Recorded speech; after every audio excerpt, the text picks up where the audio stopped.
University మంచి భవిష్యత్తు కోసం తెలుగు విద్యార్థులు ఇష్టపడే యూనివర్సిటీ.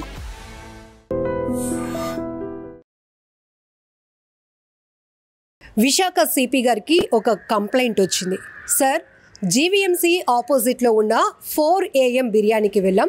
చక్కగా 3 బిర్యానీలు ఆర్డర్ పెట్టుకున్నాం. అయితే వేడివేడిగా వాళ్ళు సర్వ్ చేశారు, తిన్నాం, అంతే.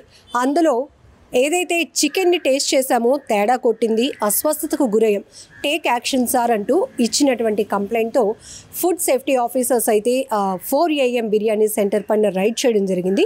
సో అక్కడ కొన్ని మనకి తెలుసు, జనరల్గా వెరైటీ ఫుడ్స్ని, టేస్టీ ఫుడ్స్ని మనం టేస్ట్ చేస్తూ ఆస్వాదిస్తున్నామేమో ఆ ఆహారాన్ని అనుకుంటున్నాం. కానీ ఒక రకంగా చెప్పాలంటే అందరినీ కాదు, కొన్ని చోట్ల మాత్రం అనారోగ్యాన్ని కొని తింటున్నామని చెప్పడంలో ఎలాంటి డౌట్ లేదు.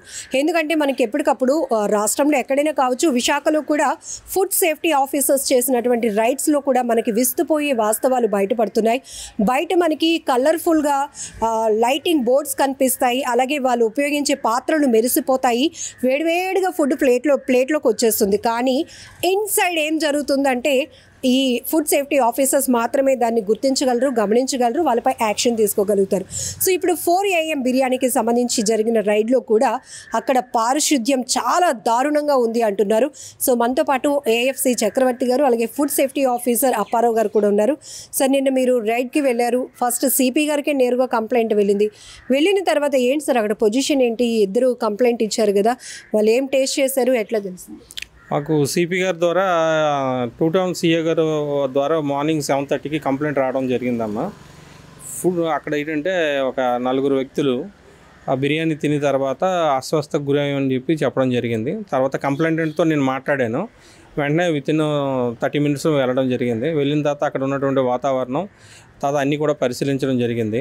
రెండోది ఏంటంటే కంప్లైంట్ వెళ్ళిపోయాడు ఆయన, ఎవరైతే బాగోలేదన్నారో వెళ్ళిపోయారు. వాళ్ళు కూడా పిలిపి రిటర్న్ కంప్లైంట్ పోలీసు వారు సమక్షంలో తీసుకోవడం జరిగింది.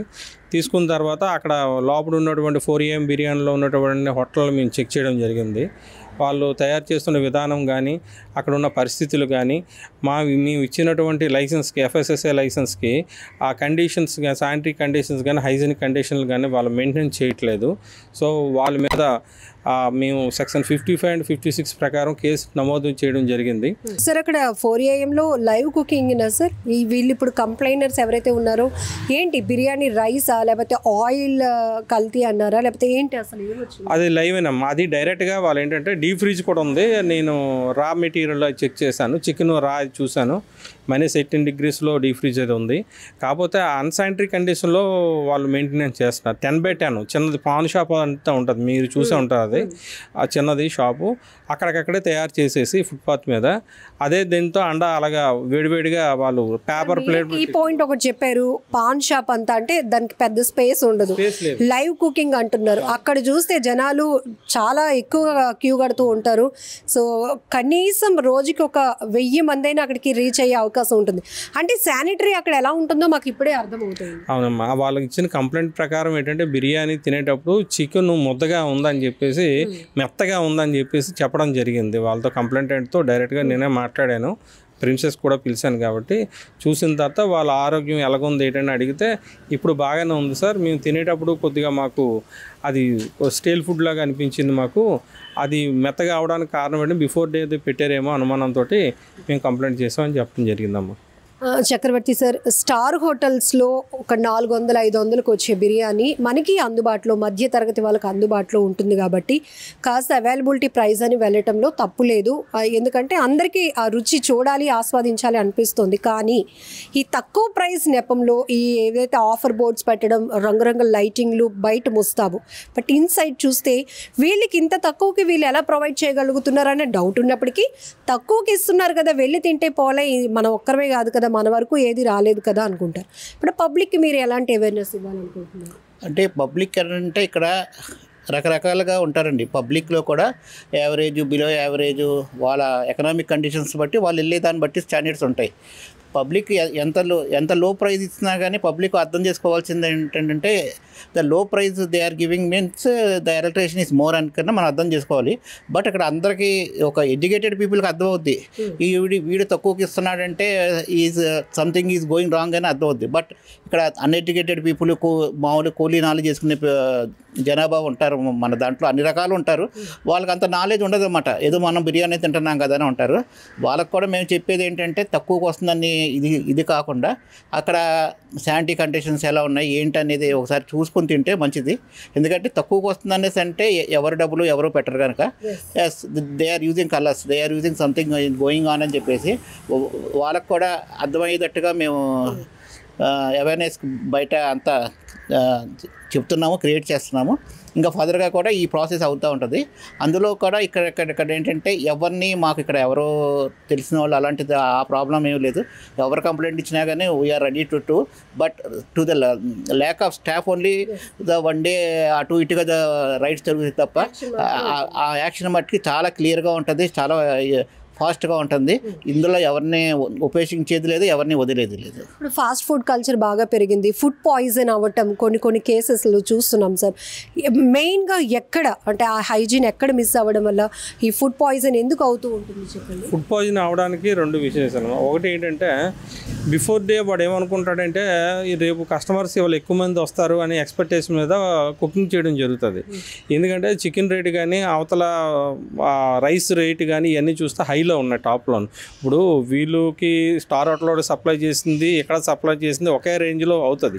కాకపోతే అంటే మెయింటెనెన్స్, వాడి తాలూకా బిల్డింగ్ మెయింటెనెన్స్, లేబరు ఇవన్నీ కలుపుకొని ఆ ఛార్జెస్ వేరియేషన్ ఉంటుంది. అది దానివల్ల ఏంటంటే బిఫోర్ డే వీడు ఎక్కువగా వండుకోవడం వల్ల ఏంటంటే కస్టమర్స్ రాకపోతే అది మళ్ళీ ఏంటంటే తీసి డీప్ ఫ్రిడ్జ్లో పెట్టడం. లాస్ట్ టైం మీరు కూడా చాలా రైడ్స్లో వచ్చేటప్పుడు స్టేల్ ఫుడ్ మనం కొనుక్కోవడం జరిగింది, దాని మీద కూడా చాలా కేసులు పెట్టడం జరిగింది. ఆయిల్ అలాగే ఏంటంటే వాళ్ళు ఫుడ్ని మళ్ళీ డీప్ ఫ్రిడ్జ్లో పెట్టి మరుసటి రోజుకి ఏం చేస్తారంటే మళ్ళీ రీహీట్ చేసి ఫస్ట్ అండ్ ఫస్ట్ అవుట్ లాగా వాళ్ళు అమ్మేస్తారు. ఫస్ట్ వెళ్ళేటప్పుడు ఏంటంటే దాని తాలూకు స్థితి మారిపోద్ది. ఆహారం తాలూకా స్థితి ఫ్రెష్గా ఉన్నది వేరేగా ఉంటుంది, రీహీట్ చేసింది వేరేగా ఉంటుంది. సో అందువల్ల అంటే పబ్లిక్ మేము చెప్పేది ఏంటంటే ఈ ఫాస్ట్ ఫుడ్స్ తినద్దనే మేము ఎక్కువగా చెప్తున్నామండి. ఎందుకంటే దాంట్లో టేస్టింగ్ సాల్ట్ కానీ కలర్స్ కానీ ఆ స్టేల్ ఫుడ్ కానీ ఇవన్నీ మిక్సింగ్ చేయడానికి అవకాశం ఉంది. రెండోదంటే మీరు వినియోగదారులు కొనుక్కునేటప్పుడు కూడా తయారు చేసేటటువంటి వ్యాపారస్తుడు సరిగా తయారు చేస్తున్నాడు లేదా, వాడు సరైనటువంటి ట్రైనింగ్ అయ్యాడు లేదా, మాస్క్ ఉందా, హ్యాండ్ గ్లౌజెస్ కానీ క్యాప్స్ కానీ వాడికి ఒక చాలా FSSAI నామ్స్ ప్రకారం చాలా కండిషన్స్ ఉన్నాయి. రెండోది అక్కడ ఇచ్చేటటువంటి పరిసరాలు కూడా శానిటరీ పరిసరాలు బాగుండాలన్నమాట. ఈగలు వాడడం కానీ ఫ్లైస్ కానీ తర్వాత రోడ్డు వెళ్ళి ఆఫీసర్స్ కాబట్టి మీరు రైట్స్ చేస్తారు, కంప్లైంట్ ఏవైతే రైజ్ అవుతూ ఉంటాయో దాన్ని పరిగణలోకి తీసుకొని వాళ్ళ పైన కేసులు బుక్ చేస్తారు. బట్ యాజ్ ఎ కస్టమర్ ఎవరైతే పబ్లిక్కి వెళ్తారో వాడు తక్కువ ప్రొవైడ్ చేస్తున్నాడు, మనం వెళ్ళామా తిన్నామా వచ్చేసామా, కానీ వాళ్ళని మనం అడగటానికి ఎలాంటి రైట్స్ ఉంటాయి? కస్టమర్కి కన్జ్యూమర్ దీని ప్రకారం వాళ్ళకే రైట్ ఉంది. వినియోగదారు రూపాయి పెట్టి కొనుక్కున్నా సరే కంపల్సరీగా వినియోగదారుడికి హక్కు ఉంది కంపల్సరీగా. క్వాలిటీ ఫుడ్ దానికి తగ్గట్టుగా ఇవ్వవలసిన బాధ్యత షాప్ యజమానికి ఉంది. కంపల్సరీగా కూడా ఫుడ్ విషయంలో మటుకు క్వాలిటీ ఫుడ్డే ఇవ్వాలి. ఇవ్వకపోతే మటుకు వాళ్ళ మీద కఠిన చర్యలు మేము తీసుకుంటాము. సరే, స్టార్ హోటల్స్లో కూడా కిచెన్ మెయింటెనెన్స్ చాలా అధ్వానంగా, బల్లులు లేకపోతే బిర్యానీ ఆర్డర్ చేస్తే అందులో బొద్దింకలు ఇలాంటివన్నీ చూస్తూ ఉన్నాం. సో ఎవరైనా మీరు ఇప్పుడు అన్నట్టు రూపాయి పెట్టి మనం కొనుక్కున్నా కూడా అక్కడ ఒక రైట్, ఒక హక్కు అనేది ఉంటుంది మన ఆరోగ్యం కాపాడుకోవడం కోసమే.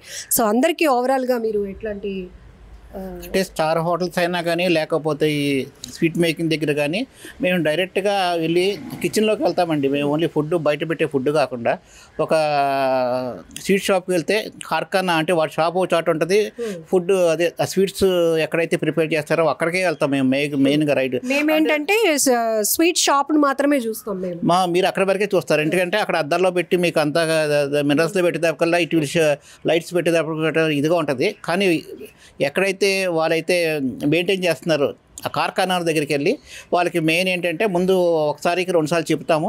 ఇఫ్ దే ఆర్ నాట్ అప్పుడు కూడా ఒకసారి రెండుసార్లు చెప్పినప్పుడు కూడా వాళ్ళు వినపోతే we will go as per the act, we will take action against him. అంటే ఫస్టే కేసు పెట్టడం అనేది ఏం కాదు, ముందు మనం వాటికి ఎడ్యుకేట్ చేయాలి. ఏదో వెళ్తామే కేసు కానీ కొన్ని సిచ్యువేషన్స్లో తప్పదన్నప్పుడే మేము కేసుకి ఫస్ట్ టైం వెళ్తాం. కానీ ఫస్ట్ ఏంటంటే ఈ యాక్ట్ చెప్పేది కూడా ముందు you have to educate the FBO food business ఆపరేటర్ని ఎడ్యుకేట్ చేయండి. మీరు ఇలా ఉండాలి, ఈ రూల్స్ పాటించాలి, ఈ క్లీన్నెస్ ఉండాలి, ఈ హైజీనిక్ కండిషన్స్ ఉండాలి. ముందు 1-2 సార్లు ఎడ్యుకేట్ చేయండి. ఆ ఎడ్యుకేట్ చేసినప్పుడు కూడా అతను వినపోతే next you go to the act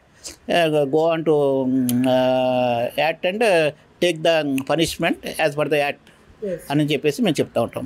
thank you sir. నిజంగా ప్రస్తుతం ఉన్నటువంటి సమాజం దేనికి ప్రయారిటీ ఇస్తుంది? ఆర్థిక సంబంధాల చుట్టూ మాత్రమే తిరుగుతుంది. మళ్ళీ ఎన్నికలంగానే చాలా విరక్తి కలుగుతాం. మంచి అనిపిస్తుంది కదా, లేడీస్ కూడా ఛాలెంజింగ్ జాబ్స్ చేసినప్పుడు చాలా బాగుంటది. ట్రాఫిక్ అసిస్టెంట్స్ గా నియమించిన ట్రాన్స్జెండర్స్ అందరితో సాల్యూట్ చేయించుకుంటున్నారు. ఫుడ్ డెలివరీ ఇవ్వటానికి వెళ్ళినటువంటి డెలివరీ బాయ్ అనిల్ పై కళ్ళ ముందు పెళ్ళండి